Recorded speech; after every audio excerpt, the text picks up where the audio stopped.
Welcome to Penrose Learning, where we make understanding easy. In this video, I will show how to make chicken noodle soup. First, begin by preparing a flavorful chicken broth. You can use a whole chicken or bone-in pieces, simmering them with aromatic vegetables like carrots, celery, and onions. This slow cooking process extracts all the delicious flavors, forming the essential base for your soup.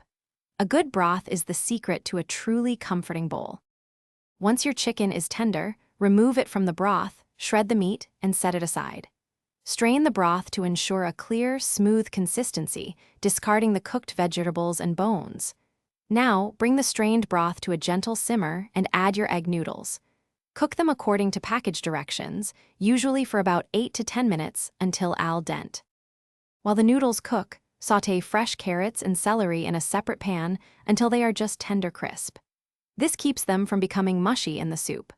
Once the noodles are ready, stir in the sautéed vegetables and the shredded chicken. Taste and adjust the seasoning with salt, freshly ground black pepper, and a generous amount of fresh parsley for brightness. Your homemade chicken noodle soup is now ready to enjoy. Ladle it into bowls and garnish with a sprinkle of fresh parsley or a dash of black pepper for an extra touch. This comforting soup is perfect for any day, offering warmth and delicious flavor in every spoonful. Remember to check the description below for a link to the Echo Dot smart speaker and other great deals to enhance your home experience. Thanks for watching. If this was helpful, leave a like and consider subscribing. See you next time.